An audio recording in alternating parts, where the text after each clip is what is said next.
¿Qué tal? Muy buenas noches. Bienvenidos, bienvenidas a esta nueva edición de Chat Internacional. Aquí estamos para acompañarlos a ustedes con información.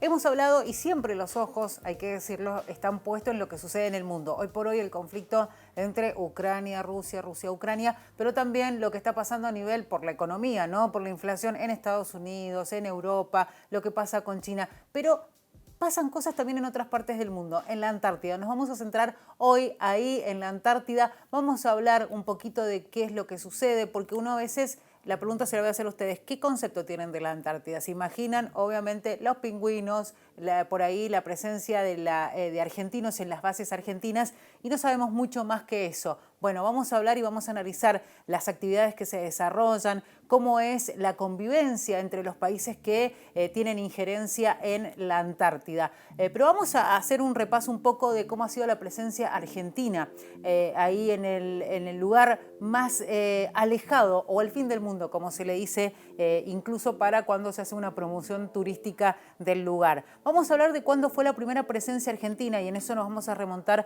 hasta el año 1815. Tenemos que decir que ahí comienza la presencia argentina en las aguas antárticas. Fue en el mes de septiembre de ese año de 1815 y durante la Guerra de la Independencia, cuando el entonces coronel de Marina Guillermo Brown, a bordo de la fragata Hércules, acompañado por el bergantín Trinidad, fue arrastrado por un temporal al sur de la convergencia antártica y observó indicios de tierra cercana. En 1820, dos expediciones, una rusa al mando de Fabián Gottlieb von Bellinghausen y otra estadounidense al mando de Nathaniel Palmer, realizaron los mayores descubrimientos antárticos para esa época.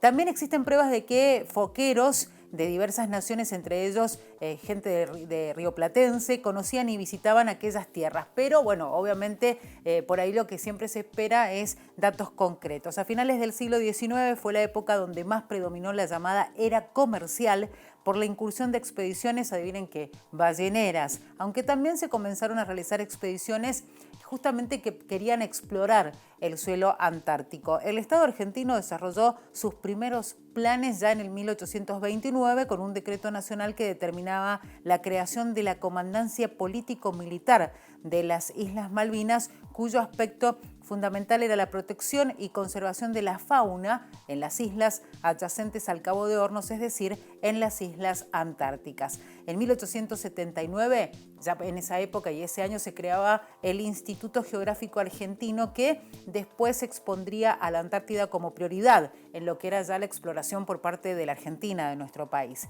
En el año 1880, el entonces presidente Julio Argentino Roca dio apoyo a una expedición austral científico-polar. Y ya en el siglo XX, el Estado argentino realizó diversas acciones que dieron prioridad al estudio, la presencia y la importancia de la Antártida para la Argentina, para el país. Tal es así que el 10 de octubre del 1900 se decidió la participación en la Expedición Antártica Internacional, donde se encomendó el establecimiento de un observatorio magnético y meteorológico en las islas de los estados. A partir del año siguiente, el 22 de enero ya de 1904, la Argentina comenzó a habitar el continente antártico al comprar la pequeña estación meteorológica en las Islas Lori de Orcada del Sur. La presencia argentina en la Antártida tiene más de un siglo. El 22 de febrero del año 1904, escuchen esto, se izó por primera vez el pabellón argentino en la Antártida, en Orcadas, iniciando así la ocupación permanente y siendo los únicos allí durante los siguientes años. Desde entonces y de manera permanente se realizaron actividades geográficas y geológicas, científicas. Uno cada vez que piensa de la presencia argentina en la Antártida, piensa obviamente en la investigación científica, que es sumamente importante. Vamos a empezar a hablar de este tema en un ratito, pero queremos compartir un video de Aventuras Barbudas, que es alguien que a través de TikTok nos muestra un poquito de lo que sucede en la Antártida. Vean ustedes. Es la base antártica española Gabriel de Castilla. Tiene un módulo dormitorio y un módulo de vida. Tiene un módulo científico y un almacén. También tiene un botequín y un taller y un módulo de medio ambiente con su incineradora. Tiene grupos electrógenos con sus depósitos y hasta telecomunicaciones. Ah, y tiene gimnasio. Y claro, tiene un módulo de navegación con sus barcas porque esto está al lado del mar. y comparte. Nueva conexión antártica. Hoy he visitado una lobera, no sé si se verá aquí, puedo ampliar, no puedo ampliar, pero puedo enseñar imágenes. He estado viendo lobos marinos antárticos y una pingüinerita que hay por aquí de pingüinos papúa. Más majos que ni sé. Seguimos viendo fauna, seguimos grabando fauna salvaje en sus propios hábitats naturales, siempre con respeto, siempre con precaución y guardando las distancias, ¿vale? Que hay que mantener siempre las distancias por muy chulos que sean los animales. Aquí pasa una cosa en la Antártida y es que los animales no están acostumbrados al ser humano ni a los depredadores así grandes, con lo cual son muy tranquilos y son muy apacibles y se dejan acercar bastante. Lo que pasa es que hay una normativa internacional que prohíbe expresamente acercarse demasiado a los animales para no molestarlos y protegerlos. Así que cuidemos a la Pachamama y cuidemos a los animales, tanto los de la Antártida como los de al lado de casa, ¿vale? Seguimos. Bueno, ahí veíamos el TikTok de Aventuras Barbudas, que lo que muestra es parte de las bases que se ven ahí en la Antártida. Hay que tener en cuenta que hay mucha presencia de varios países en la Antártida. Como decíamos, la presencia argentina lleva varios años. Algunos datos para tener en cuenta. La ocupación científica por parte de nuestro país data desde hace mucho tiempo. Hay un observatorio meteorológico y también magnético en las Islas Orcadas del Atlántico Sur y fue, como decíamos, lo decíamos recién, inaugurado en el año 1904. Hay presencia argentina en tierra, mar y aire en todo el sector, inclusive el mismo Polo Sur alcanzado en 3 oportunidades por aviones navales de la Fuerza Aérea y por las expediciones terrestres del Ejército. Es importante la presencia por ahí militar porque es quien le da la logística, obviamente, a los equipos de científicos que llegan a las bases que tiene Argentina en la zona de Malvinas. Por ejemplo, lo decíamos, tiene varias bases Argentina, solamente para que ustedes tengan en cuenta, la base Belgrano 2 viven entre 17 y 21 personas y está construida en torno a una gran cruz. Bueno, lo cierto es que hay algunos datos para destacar y vamos a hablar en el desarrollo del programa qué pasa con la pesca que se da en la zona de la Antártida. ¿Por qué decimos esto? Porque hay algunos datos que indican que el gobierno de Malvinas por ahí otorga licencias ilegales a buques extranjeros y vamos a preguntarle a nuestro invitado que viene en un ratito nada más sobre qué pasa justamente con la pesca en la zona. Enseguida vamos a tener a Mario Guerrero, ya en el próximo bloque, politólogo, y también a Cristian Lorenzo, que es investigador del CONICET y quien nos va a venir a aportar los detalles de lo que pasa en la Antártida. Estamos en Chat Internacional, ya regresamos.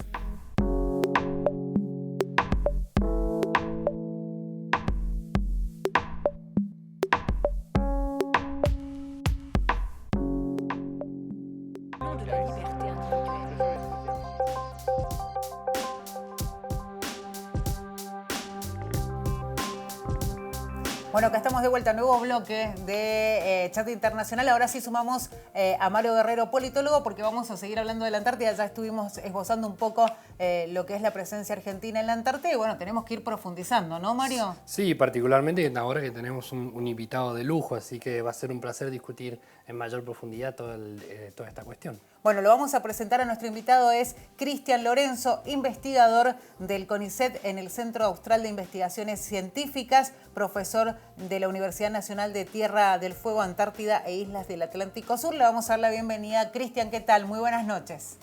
¿Qué tal? ¿Cómo están? Muy bien, bueno, tenemos que empezar a hablar de este tema y obviamente el que va a comenzar con la primera pregunta va a ser Mario. La verdad es que siempre se ha discutido respecto, ¿no?, de las disputas de soberanía que hay en torno al continente de hielo. Y quería saber si nos podrías contar un poco cómo es que ha sido históricamente las disputas y qué países se han visto involucrados directa e indirectamente en ello, ¿no? Bueno, en principio hay un elemento clave que es el sistema del Tratado Antártico, que es el Tratado Antártico más un conjunto de instrumentos internacionales que regulan lo que se puede y lo que no se puede hacer al sur de los 60 grados de latitud sur. Digo, hago esta referencia geográfica porque no solamente es el continente, sino que es el continente y las aguas circundantes a ese continente. Y si tuviésemos la posibilidad de hacer, digamos, en vivo, mirar un Google Earth, tendríamos que identificar los 60 grados de latitud sur De ahí para abajo hasta el Polo Sur aplica el Tratado Antártico y un conjunto, digamos, adicional, complementario de instrumentos internacionales. Y en ese, digamos, el Tratado Antártico, que es como la pieza fundamental, lo que vertebra todo este sistema, fue firmado en el año 1959 en la ciudad de Washington. Y fue firmado por 12 estados, dentro de los cuales estaba en ese momento Argentina. Sí.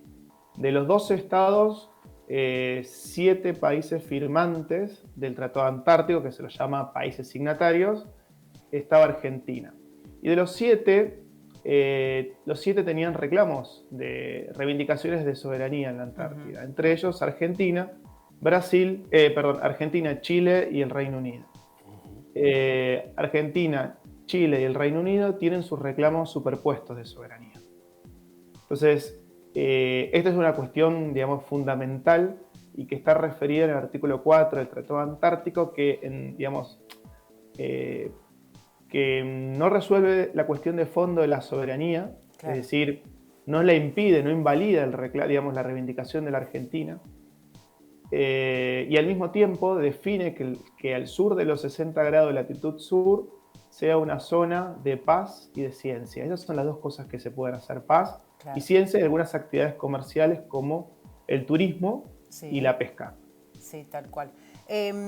Cristian, estábamos mirando recién mientras vos hablabas un mapa de lo que es la Antártida y también el reclamo que se viene haciendo desde distintos sectores, reclamo que hace, por ejemplo, veíamos al argentino, está el reclamo chileno, el reclamo de Gran Bretaña, que justamente se superpone un poco al argentino y al chileno, digo, si tenemos que ubicarlo geográficamente. También hay un reclamo de Noruega, de Australia, de Nueva Zelanda, de Francia, y hay una zona libre de reclamos. Ahora entendemos, a partir de que empezamos a plantear este tema, de que la Antártida, si bien tiene bases de varios países, no solamente de los que reclaman soberanía, en este caso este mapa que acabamos de mostrar y contarte a vos también, sino también que, más allá de eso, no tiene una cuestión de, si le queremos poner una palabra, dueños la Antártida. Es así, ¿no? Exacto. Mira, no puedo ver el mapa en este momento que están proyectando, pero creo que sé cuál es al que te referís. Sí. Y una aclaración, en realidad no hay un mapa político oficial, claro, del Tratado Antártico. Seguramente ese mapa refleje las reivindicaciones, digamos, los reclamos de soberanía que los países hacen, pero no es algo oficializado que diga que es así, por claro, parte del Tratado Antártico, claro. Bueno, ese es un punto. Se puede encontrar en redes, digamos, en internet, en diferentes sitios, e incluso en algún país firmante del Tratado Antártico, pero no es oficial. Claro. Y entonces, la segunda cuestión que me habías dicho, lo de si había algún dueño de la Antártida, no, digamos, porque hay un sistema que es el Tratado Antártico, sí, que, digamos, donde se ponen las reglas de juego. Claro. Y en esas reglas de juego, el artículo 4, como les decía, tiene que ver con la soberanía, pero no las termina de definir, no va a fondo, no invalida el reclamo, no impugna, no lo invalida la reivindicación de soberanía que hacen los países, los reclamos de soberanía. Entonces, es una cuestión donde no va a fondo, pero es al mismo tiempo una solución diplomática, sí, para encontrar una solución a esa convivencia sobre el Tratado Antártico. Son muchos países que están conviviendo y que tienen intereses también, claro, vinculados a la Antártida. Como decías, hay muchas bases, sí, que están instaladas, en realidad son bases científicas o estaciones científicas. Ahí se hace ciencia. Sí. Todo lo que es el componente militar tiene una función que es de logística. Tal cual, sí. Eso a diferencia de lo que puede ocurrir en cualquier otra parte del mundo. Es decir, los militares en la Antártida tienen función logística, al servicio de la ciencia. Es decir, los países hacen ciencia. Para hacer ciencia, un científico se tiene que trasladar, supongamos, de Mendoza o de cualquier parte del país, de Córdoba o de Buenos Aires. Entonces necesitan medios para poder llegar hasta un determinado lugar de la Antártida. Y para llegar hasta ese lugar necesitan, bueno, en principio pueden ir, en nuestro caso, en el rompehielos, Sí. en el Irizar, pero en general se van hasta Río Gallegos y de ahí operan, hacen un cruce hasta la Antártida. Pero en general esos son los dos caminos en que uno puede llegar para hacer ciencia. O, digamos, o a través del rompehielos o a través de, digamos, del componente aéreo, desde Río Gallegos, ¿no? Cristian, y tengo una consulta. ¿Sobre qué conjuntos de principios se sostienen las reivindicaciones soberanas tanto de Chile, Argentina y Gran Bretaña, que son los tres países que tienen superpuestos su reclamo de soberanía, ¿no? Además de, si sabés, cuáles serían el conjunto de principios también para los restantes países. Mira, en general los principios que se invocan son históricos, geográficos, son los que más entran en juego. Históricos incluso en un sentido amplio, ¿no? Porque desde cuando inició la ocupación en forma permanente o haciendo referencia a los principios jurídicos que se derivan del desmembramiento del virreinato del Río de la Plata. Entonces, los principios pueden, digamos, esos son los dos principios más fuertes, ¿no? Y que puede tener un matiz diferente en cada uno de los países. Cada país tiene su historia, es decir, la Antártida es como un continente, pero los países tienen distintas historias respecto de la Antártida. Claro. Entonces, ¿quién descubrió la Antártida por primera vez? Y bueno, la verdad que es motivo de debate y de discusión también. En el caso argentino, tenemos presencia ininterrumpida desde 1904. Entonces, es un componente importante para nosotros, importantísimo, no importante, importantísimo, porque desde entonces, imagínense, a pesar de los cambios de gobierno, de la situación política y económica del país, y un cambio de gobierno, incluso en regímenes, digamos, que fueron cambiando a lo largo del tiempo, Argentina mantuvo su presencia ininterrumpida en la Antártida. Y eso para nosotros es importantísimo. Después, por ejemplo, la continuidad geológica que existe entre el continente sur, la parte sur del continente sudamericano, y la península antártida es otro componente muy importante, que, digamos, Argentina, digamos, lo tiene muy presente, Chile también, pero el Reino Unido no, por supuesto. Claro. Entonces, los países tienen sus reivindicaciones, sus intereses de largo plazo, sus justificaciones, pero todas esas quedaron como, se usa en general la palabra como congelados, ¿no? Claro. Pero en realidad, no sé si es la mejor expresión, porque en realidad se firmó un tratado internacional en el que no se invalida eso, es decir, no queda como lo congelado. La metáfora de lo congelado creo que alude a algo que perdura en el tiempo casi en forma indefinida, se lo podría interpretar. Sin duda. Entonces, en el caso de la Antártida, es verdad que el Tratado Antártico no tiene vencimiento. Sí. Es decir,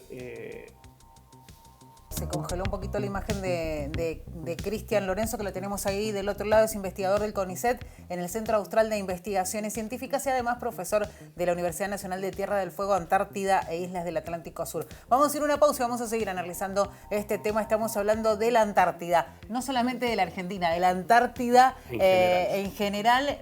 Vamos a seguir analizando este tema porque realmente es sumamente interesante. Estamos en Chat Internacional, ya regresamos.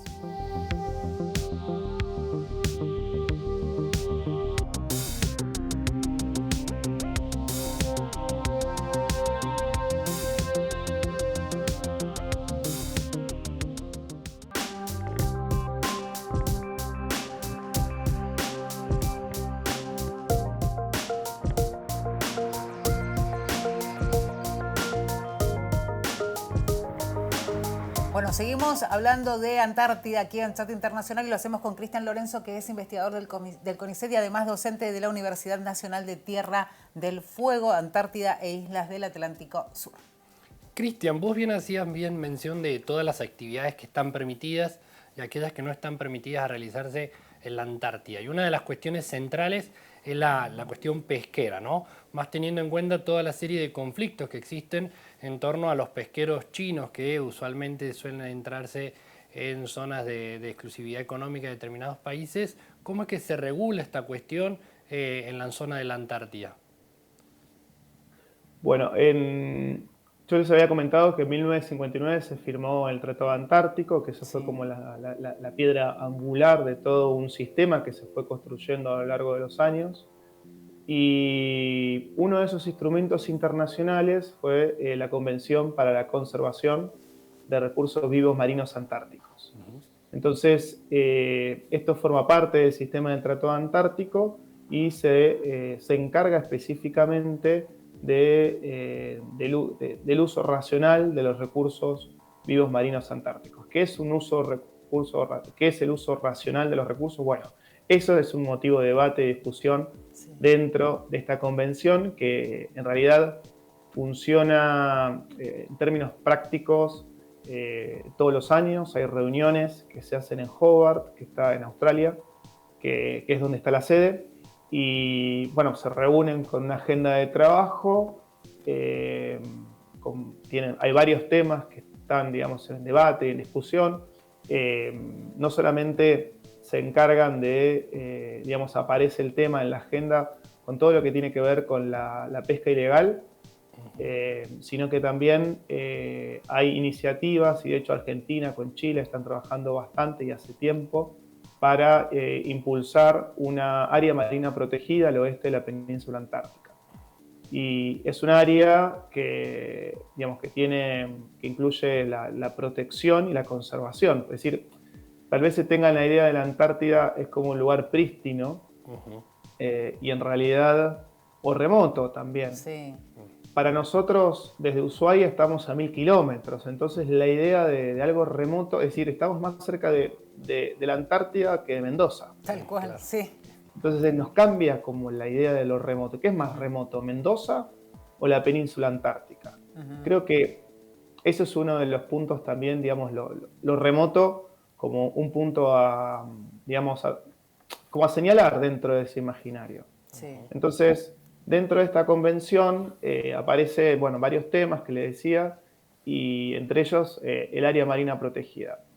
Pero para cualquier tipo de decisión que se tome en el marco de esta convención, como en el caso de la regulación de la pesca, dónde se puede capturar, cuánto, digamos, cantidad, y qué tipo de especies y en qué época se puede capturar. Bueno, todo eso es motivo de, digamos, de acuerdos, de debates dentro digamos, entre los distintos representantes de los programas antárticos que firmaron esa convención. Y las decisiones que se toman son decisiones que se toman por consenso. Es decir, si uno levanta la mano, digamos, no se puede avanzar y hay que esperar hasta el año que viene.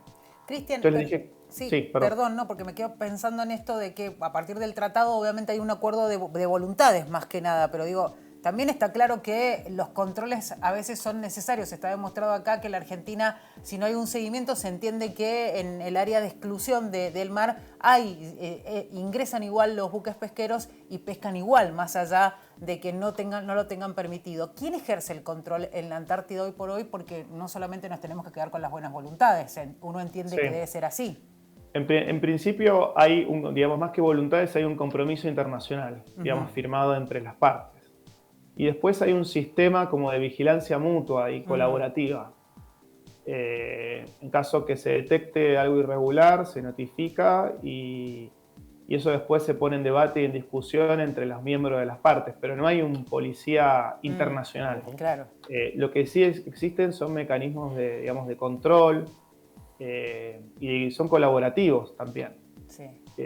Porque a veces muchas actividades se hacen, algunas actividades son conjuntas, entonces es decir, pensemos que todo lo que está acordado al sur de los 60 grados de latitud sur es un ejemplo mundial en términos de diplomacia, porque es el único lugar, digamos, los países que firmaron y que activamente participan son países que por fuera del Tratado Antártico hasta pueden tener conflictos digamos, o pueden estar involucrados en conflictos internacionales, pero esos conflictos internacionales digamos, no cambian las reglas del juego al sur de los 60 grados de latitud sur. En ese sentido, es un ejemplo mundial, histórico, que fue construido entre los estados. Que por supuesto, los estados tienen diferentes capacidades, porque una cosa es lo que firman, la capacidad o un voto para cada uno, ¿no? Pero los estados tienen capacidades diferenciadas y los debates y las discusiones políticas, digamos, cuando se expresan en el contexto de relaciones que son asimétricas entre los estados. No es lo mismo un estado, por ejemplo, Estados Unidos, que tiene uno de los programas antárticos más grandes, digamos, a la hora de los votos es un voto el que tiene Estados Unidos, claro, igual que cualquier otro país.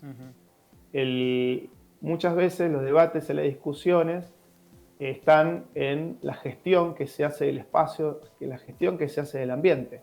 Pero ahí entra en juego un elemento que es fundamental, que es la ciencia.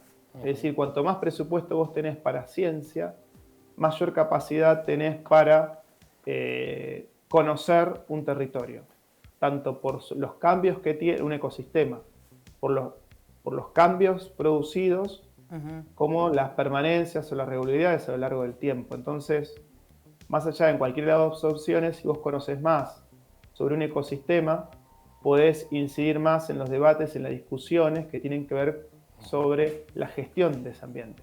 Total. De hecho, mientras hablaba me hacías acordar de que por ahí una situación particular o similar a la de la Antártida puede ser la de la Estación Espacial Internacional, ¿no? En donde los estados, diferentes estados, los principales estados, potencias en lo que tiene que ver con el desarrollo tecnológico espacial, tienen un lugar físico específico en donde desarrollan proyectos tecnológicos conjuntos. Sí, pero, ahí viene el pero, que siempre es como lo más interesante, el pero, sí, pero, digamos, con el conflicto de Ucrania, a diferencia de lo que pasó con otros conflictos internacionales, les decía que si ustedes miran en la lista de países que son miembros del Tratado Antártico, hay muchos países que están directamente involucrados en conflictos internacionales en otras partes del mundo. Pero esta vez, en esta última reunión consultiva, que es la reunión que se realiza todos los años, en forma rotativa, y participan los países signatarios del Tratado Antártico, digamos, el conflicto de Ucrania incidió en la dinámica política dentro de las reuniones consultivas. E incluso algunos programas antárticos tocaron algunas medidas relacionadas con la ciencia, y Rusia, y también con Ucrania.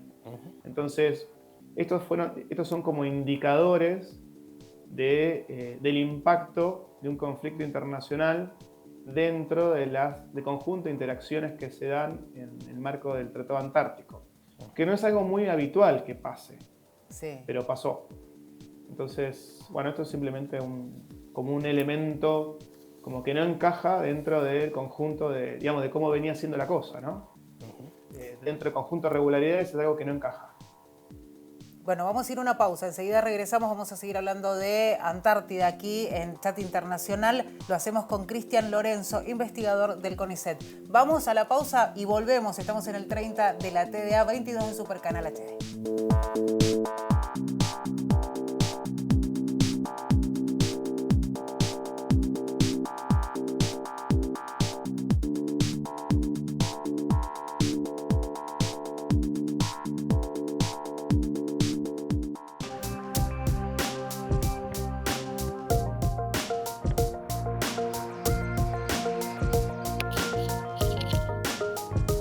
Bueno, estamos en el último bloque de Chat Internacional y seguimos hablando con Cristian Lorenzo, investigador del CONICET y además docente de la Universidad Nacional de Tierra del Fuego, Antártida e Islas del Atlántico Sur. Cristian, vos bien comentabas que el tratado se mantiene de manera indefinida. Sin embargo, el mundo ha cambiado abruptamente desde 1959 hasta la actualidad. ¿Cuáles son las posibilidades de realizarle modificaciones, que se incorporen nuevos actores? ¿Cómo es que se adapta o se ayorna el tratado a los nuevos tiempos? El sistema es un sistema que es resiliente, es decir, que se adapta a los cambios. Bueno, de hecho la pregunta que me hiciste, ¿no?, sobre la pesca ilegal, son problemas que aparecieron después de la firma original del Tratado Antártico, la firma del 59. Es decir, después de su firma aparecieron muchos interrogantes, muchas cuestiones a resolver, dilemas, que no estaban presentes en el momento de la firma.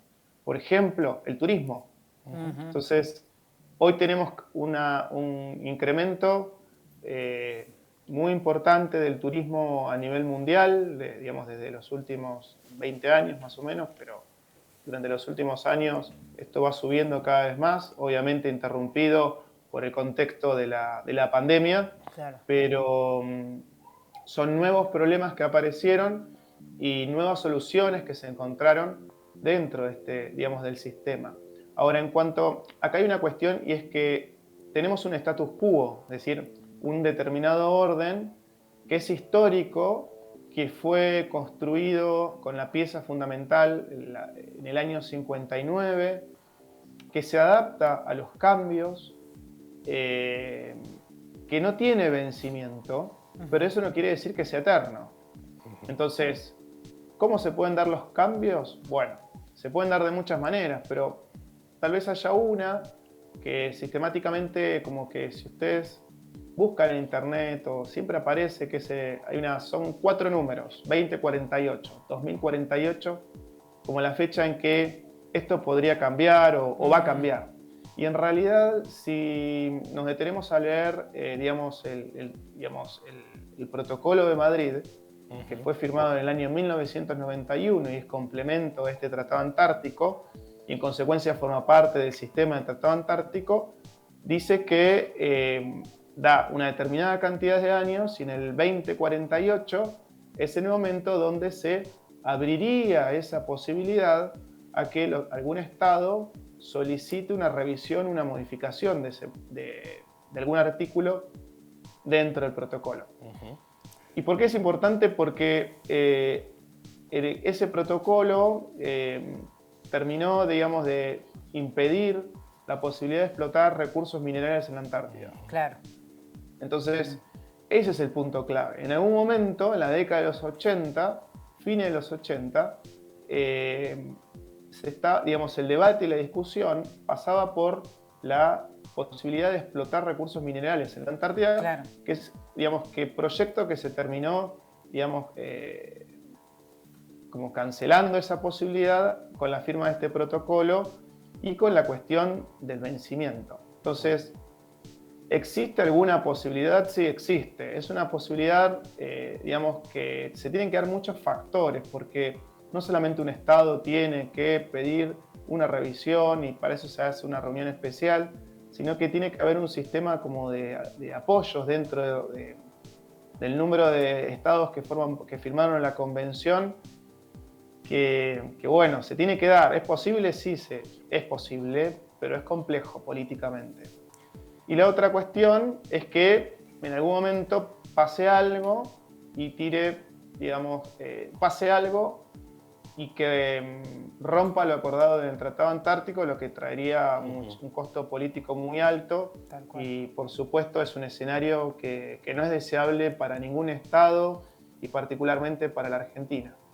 Cristian, vos creo que hemos hablado bastante de que está claro que es un lugar que está protegido a partir de este tratado que se hizo. Hablábamos de lo que pasa con la explotación pesquera, que obviamente tiene sus limitaciones. Hablamos con el turismo, que obviamente también debe tener sus limitaciones, pero también se habla mucho del riesgo ambiental que puede traer estas situaciones, la explotación pesquera, más allá incluso de los compromisos, de si está regulado y está monitoreado. Y la otra pregunta es, el riesgo ambiental que viene aparejado de eso, del turismo y de la explotación pesquera, más la cuestión lógica que es el cambio climático. Digo, son cosas que obviamente también se están analizando y que se van a ir modificando también lo que tiene que ver con cómo se maneja la Antártida, ¿no? Sí, yo creo que en las observaciones o en las preguntas lo que conecta es el tema de los impactos. Es decir, estamos hablando de una región, la región antártica, que está impactada por las actividades humanas, y ahí entra el cambio climático, Sí. por un lado, y el turismo. Pero me parece a mí que en realidad el turismo y el cambio climático al sur de los 60 grados es necesario pensarlos en su conexión internacional. Es decir, que los impactos ambientales relacionados con el cambio climático en la Antártida, para mí no se pueden comprender a fondo si no tenemos en cuenta que existen sociedades que hacen un consumo intensivo de sus recursos naturales. Es decir, ¿cómo explicamos la presencia de microplástico en la Antártida? Sí. Entonces, no todo se resuelve al sur de los 60 grados de latitud sur. Claro. También hay conexiones. Y de hecho, todo lo que es la Antártida está conectado al sistema, digamos, a nivel mundial, sistema global climático.